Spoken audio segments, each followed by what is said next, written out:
yang jungo putih kapoh Baabe, yang jungo hitam kapoh Bandung. Itulah perintah Panglima Perang Aceh di Pantai Cermin 7 April 1873. Pada awal Perang Aceh yang terjadi pada tahun 1873, Belanda meminta bantuan kepada penguasa-penguasa Nusantara, termasuk Kadipaten Mangkunegaran, untuk mengirim pasukannya ke Aceh. Karena di kala itu Kadipaten Mangkunegaran Surakarta memiliki pasukan perang elit yang bernama Legiun Mangkunegaran. Bahkan pasukan Legiun Mangkunegaran Solo saat itu dianggap sebagai kesatuan militer terbaik dan termodern di Nusantara. Penguasa Kadipaten Mangkunegara kala itu, Mangkunegara IV, menyanggupi permintaan Belanda tersebut. Sebelum penentuan pasukan ditetapkan, ada puluhan prajurit penakut melarikan diri dari pasukan dan keluarganya.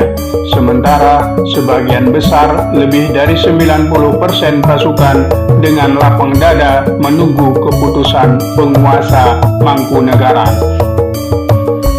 Akhirnya, waktu itu diputuskan ada 200 prajurit infanteri yang jadi diberangkatkan ke Aceh. Peristiwa tersebut ditulis dalam majalah Kejawen tertanggal 1 Februari 1933. Masih menurut laporan majalah berita tersebut, sebelum diberangkatkan ke medan tempur, pasukan Legiun Mangkunegaran dikumpulkan di alun-alun Mangkunegaran. Senopati perang dipimpin oleh Kanjeng Pangeran Haryo Gondosisworo yang saat itu berpangkat kapten. Mangkunegara IV sendiri ikut memberi wejangan dalam upacara pemberangkatan pasukan tersebut. Tidak ketinggalan pasukan agar selamat di medan perang. Di kepala mereka dililitkan bendera pusaka Kiai Slamet kerbau bule yang mereka keramatkan itu.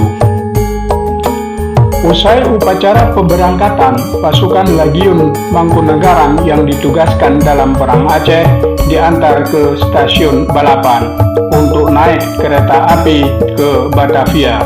Para pengantar diantaranya adalah para pemimpin militer dan keluarga pasukan yang bertugas.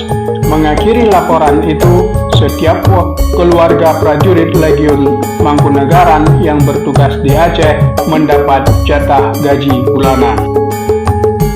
Perang Aceh termasuk salah satu perang daerah di Nusantara yang paling lama berlangsung, selama sekitar 31 tahun.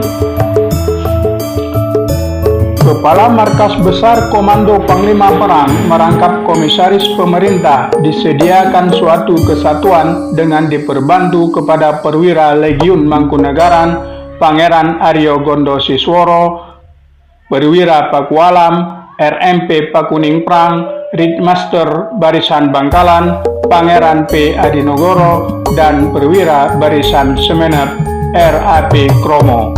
Staf umum terdiri dari seorang kolonel dibantu seorang mayor dan beberapa bawahan perwira Belanda dan Bumi Putra.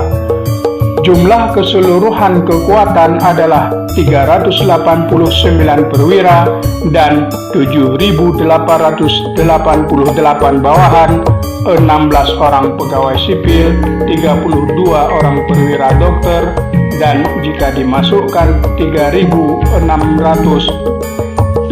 orang hukuman dan 243 perempuan, maka semuanya adalah 12.101 orang.